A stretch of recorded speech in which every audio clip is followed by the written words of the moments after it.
शुरुआत मैं बहुत सारी चीज़ों से कर सकता हूँ, क्योंकि हमारी जो अभी तक बातचीत हुई उसमें बहुत सारी चीज़ें हैं जो मैं खुद नहीं जानता, तो हमारे व्यूअर्स को भी नया सुनने को मिलेगा जी।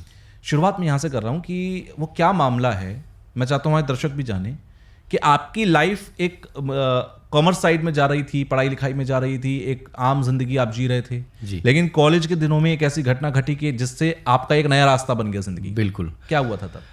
ऐसा हुआ था, मेरी एक क्लासमेट थी और उनके एक फैमिली में 2 बहन 2 भाई और मम्मी डैडी, ऐसे 6 लोग रहते थे और बहुत छोटे रूम में रहते थे।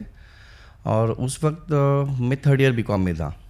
एक दिन हुआ ऐसा कि मैं ऐसे ही उनके घर पे जाता था, तो ऐसे गया तो वो काफ़ी स्ट्रेस में दिख रहे थे। वो फ्रेंड मेरी रो रही थी, तो समझ में आया कि वो फ्रेंड को पिछले कई दिनों से एक फीमेल एंटिटी उसके ऊपर आके बैठ रही है। अच्छा। वो उसे फील कर रही है। वाइट साड़ी पहनी हुई, बाल एकदम से खुले हुए हैं और वो उसके पूरे सीने पे बैठ के उसे मारती भी थी। तो बहुत कोशिश करने के बाद भी उसके मम्मी डैडी थोड़ा विश्वास करने में थोड़ा टाइम ले रहे थे, क्योंकि सभी को लगता है थोड़ा साइकोलॉजिकल रहेगा, पढ़ाई का स्ट्रेस रहेगा। लेकिन बाद में उनको ऐसा एक्सपीरियंस आया कि थोड़े दिनों में वो चक्कर थोड़ा कई दिनों तक बंद हो गया जी। फिर थोड़ा सेटल हो गए और उस लड़की की शादी की कोशिश कर रहे थे, शादी तय करने की। तो जब लोग देखने के लिए आने का प्रोग्राम रहता था तो एक इंसिडेंट ऐसा होने लगा कि एग्जैक्ट यहाँ से मतलब दोनों आंखों के बीच से खून निकलने लगता था। अच्छा। प्रॉपर खून निकलने लगता था without any cut, without any चोट कट, लगे? कोई चोट नहीं, कोई एक्सीडेंट नहीं, कुछ नहीं। जैसे एक लड़का देखने आ रहा है जी। और टाइमिंग जो बना है उसके आधे घंटे पहले ये खून बाहर आना शुरू हो जाता। अच्छा। अल्टीमेटली वो प्रोग्राम कैंसिल करना पड़ता था। तो प्रोग्राम कैंसिल करने के बाद आधे घंटे में एकदम पूरा नॉर्मल जैसा पहले था, जैसे कि कोई विश्वास भी नहीं कर पाएगा कि अरे आधा घंटा यहाँ से खून निकल रहा है। ये बहुत बार हुआ। तो ये इंसिडेंट से मैं थोड़ा सा चौंक गया कि दिस इज समथिंग डिफरेंट जो हमारे बुद्धि में नहीं है। तो ये ब्लैक मैजिक का चक्कर लगने लगा। फिर उस वक्त उन्होंने कुछ रेमेडीज़ की, कुछ लोग थे, कुछ मिले उनके गांव के यहाँ से जी। लेकिन ये खून का यहाँ से एकदम आंखों के बीच में से खून का आना मैंने बहुत सामने देखा। और उस वक्त ऐसा लगा कि अगर शैतानी शक्ति है, ऐसे ब्लैक मैजिक की चीज़ें अगर होती है तो इसमें कुछ प्रोटेक्शन के लिए हमें सीखना चाहिए। मेरे फैमिली पे, मेरे फ्रेंड्स और दोस्तों में अगर किसी को ऐसा हुआ तो कुछ हमें ऐसा रास्ता मालूम होना चाहिए जिससे हम इसे टाइम में कंट्रोल कर सकते हैं या फिर आगे का नुकसान बचा सकते हैं। उस हिसाब से मेरा फिर ये स्टडी शुरू हो गया। तब तक मैं इतना कॉमर्स में था, म्यूज़िक एंजॉय करता था, ऐसे चल रहा था। ये भी एक मैं अपने दर्शकों को बता दूं कि अगर आप आपके नाम को सर्च करेंगे कौस्तुभ अबचट जी, तो आपको YouTube पर कई बांसुरी बजाते हुए व्यक्ति भी मिल जाएंगे जिनसे मैं भी कंफ्यूज हो गया था। बहुत अच्छी बांसुरी बजाते हैं, आप लोग बाद में सुनिएगा वो वीडियो।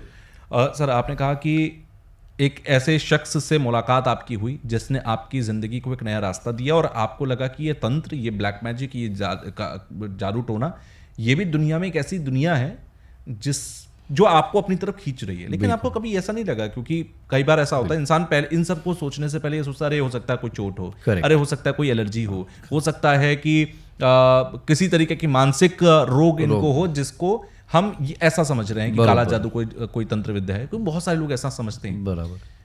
आपको क्यों नहीं लगा कि ये कोई मानसिक रोग हो सकता है?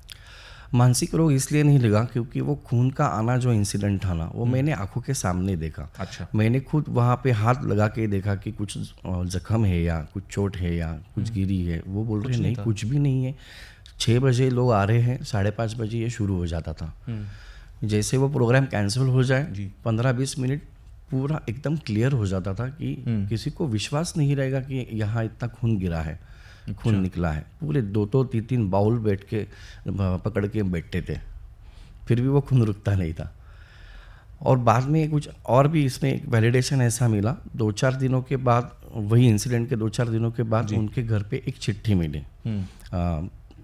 और उसमें उसका नाम लिखा था और लिखा था कैसा मज़ा आया देखो, मैं तुम्हारी शादी नहीं होने दूंगा। अच्छा, हाँ। तो आप ये कह रहे हैं कि एंटिटीज़ जो होती हैं, यानी कि भूत प्रेत, कोई भी जिन जिन्नात कुछ भी हो, वो चिट्ठी भी लिख सकता है? नहीं, ये तो इंसान ने भेजी हुई रहेगी।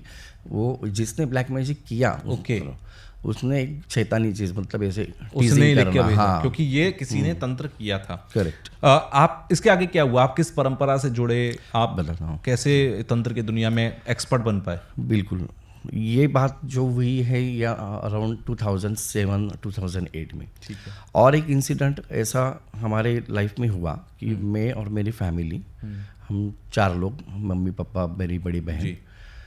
और 2009 में एक बहुत बुरे सपने आना, थोड़ा सा मानसिक साइकोलॉजिकल अप डाउन होना, ये मेरे बारे में शुरू हो गया। ओके। तो मैंने शुरुआत में पहले इग्नोर किया, बाद में कुछ ऐसे इंसिडेंट्स घटे कि मेरी मम्मी के साड़ी के ऊपर ब्लैक कलर के मार्क्स आने लगे।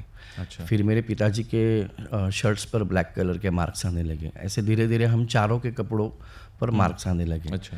तो उस वक्त तो कोई ऐसा मालूम नहीं था कि जो इसमें हमें मदद कर सके। तो परंपरा ऐसी हुई कि अगर आप सुना होगा अक्कलकोट निवासी जो श्री स्वामी समर्थ महाराज हैं, जी, उनका हमारे परंपरा है। मतलब उनके जो शिष्य थे रामानंद बिडकर महाराज, वो हमारे गुरु थे। तो हम उनके मंदिर में हमेशा जाते थे। ठीक है। तो वहाँ उस 2009 में हुआ ये कि एक लड़की है जिसका हमें बिल्कुल भी परिचय नहीं है, वो भी हमें नहीं जानती है, लेकिन अक्कलकोट स्वामी महाराज उससे बहुत कनेक्ट हुआ करते थे। अच्छा। वो ध्यान में उनसे बातें किया करती थी, वो गाइडेंस महाराज से लेते थे। तो बिल्कुल भी परिचय नहीं है उनको, हमारा नाम भी मालूम नहीं है। तो एक दिन अक्कलकोट स्वामी महाराज ने उस लड़की को बोला, अवचट नाम का एक फैमिली है, उनके ऊपर गंदी शक्ति आ चुकी है। अच्छा। तो उनके घर पे जाके 2 घंटा डेली बैठो और मेडिटेशन करो। तो वो लड़की को अभी मालूम नहीं, अभी अवचट ढूंढे कैसे। वैसे पूना में इस नाम के बहुत लोग हैं जी, मुंबई में भी बहुत लोग हैं जी। तो वो एक मंदिर में जाती थी, वहाँ पे हमारे महाराज के मंदिर में आने वाली एक लड़की उनकी फ्रेंड थी जी। तो उससे उन्होंने शेयर किया कि मुझे स्वामी ने ऐसा ऐसा कहा है। तो वो लड़की बोली हमारे मंदिर में एक अवसर आते थे, वो ही ये देखते क्या कंफर्म करते हैं। इसलिए वो लेकर हमें आई, हमारे पास आई।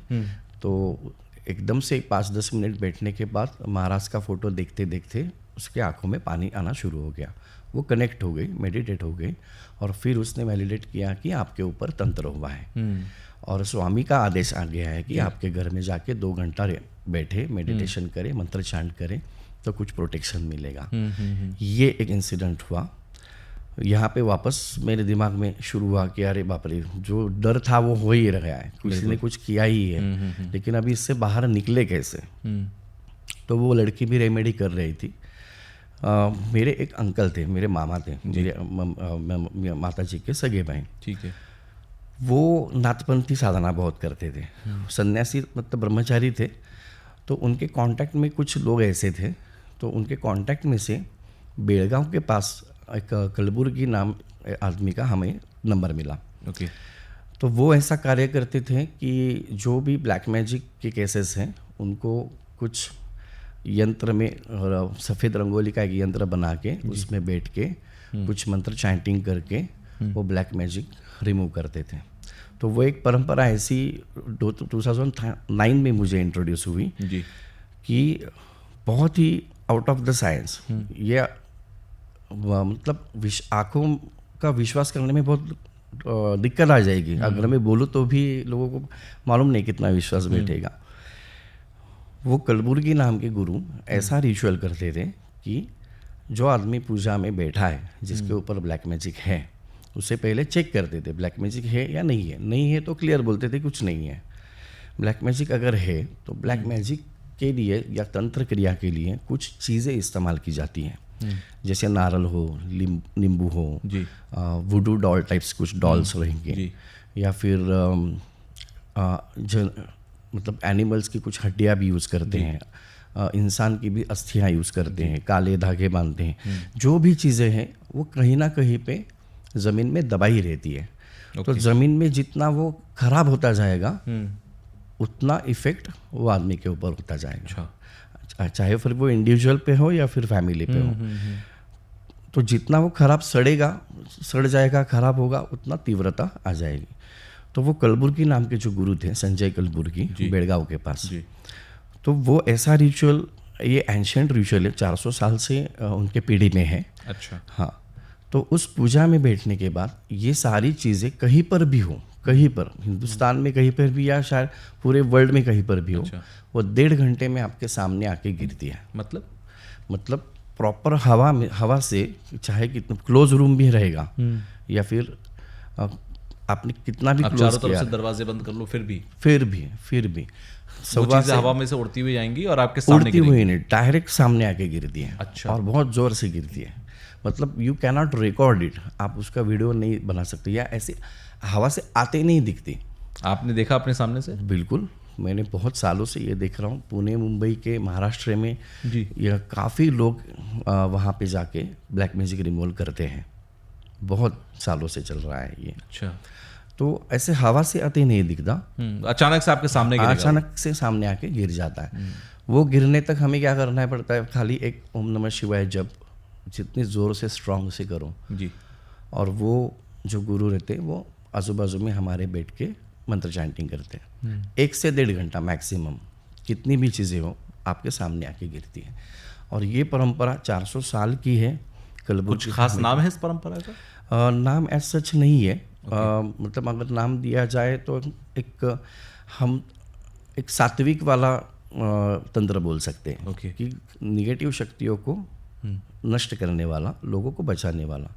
यहाँ पे ब्लैक मैजिक परफॉर्म नहीं होता, ब्लैक मैजिक निकाला जाता है, रिमूव हो जाता है। मारण, मोहन, स्तंभन, उच्चाटन, वशीकरण, ये सारे नाम वो हैं जो हम आम दिनों में सुनते रहते हैं और तमाम पॉडकास्टों में भी हमने इससे पहले डिस्कशन किया है। आप ये कह रहे हैं कि किसी भी तरीके का मारण हो, मोहन हो, सम्मोहन हो, वशीकरण हो, उच्चाटन हो, किसी भी तरीके का, किसी भी व्यक्ति ने कहीं पर भी दबा कर रखा, बिल्कुल वो सामने आकर गिरेगा और वहीं पर उस चीज को खत्म भी कर दिया जाएगा। बिल्कुल, जो गिर जाएगा, उसे नष्ट किया जाएगा, तो उसका परिणाम इमीडिएट खत्म हो जाएगा। इन सब में आपको सबसे खतरनाक तंत्र कौन सा लगा? सबसे खतरनाक मारण का ही है। कारण लेकिन मैंने सुना है कि बहुत कम लोग अब इस दुनिया में हैं जो मारण कर पाते हैं। बहुत कम लोग हैं, ये बात सही है। लेकिन महाराष्ट्र में मारण के बहुत सारे केसेस देखने को मिले। अच्छा। और रिसेंटली पिछले 3-4 साल में, क्योंकि मारण विद्या में क्या होता है ना, एक टारगेट ओरिएंटेड क्रिया रहती है। 11 दिन में मरना चाहिए आदमी, 1 महीने में मरना चाहिए, या फिर कुछ मेजर एक्सीडेंट होकर मरना चाहिए।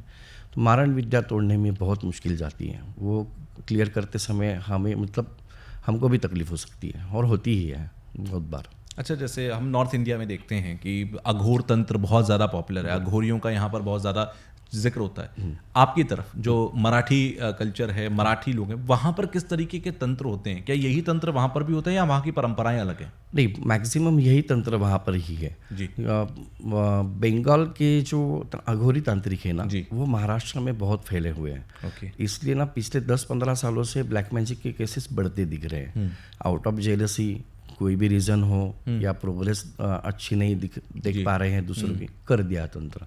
और इन लोगों का ना अभी वो भी सोशल मीडिया पे आ चुके हैं। बहुत लोगों के इंस्टाग्राम पे एडवर्टाइजमेंट्स हैं और ऐसे अट्रैक्टिव ये बोलते हैं कि 24 घंटों में शत्रु का नाश करो, बिल्कुल, एक्स गर्लफ्रेंड को वापस ले आओ, तो ये वशीकरण ही है। ऐसे एडवर्टाइज बहुत फैल चुके हैं महाराष्ट्र में। तो पुणे, मुंबई में यही तंत्र हो रहा है, अघोर। और अलग अलग कल्चर, अलग अलग 2-3 चीज़ें हैं और भी। एक सातारा कोल्हापुर साइड में जी एक विठलाई करके एक और काड़ूबाई करके एक देवस्थान है जागृत। तो काड़ूबाई करके जो है वो एक देवी का ही रूप है। अच्छा। हाँ, माता शक्ति का ही रूप है। लेकिन काड़ूबाई मंदिर के आसपास ये बहुत सारे तांत्रिक मांत्रिक अपना काम कर रहे हैं।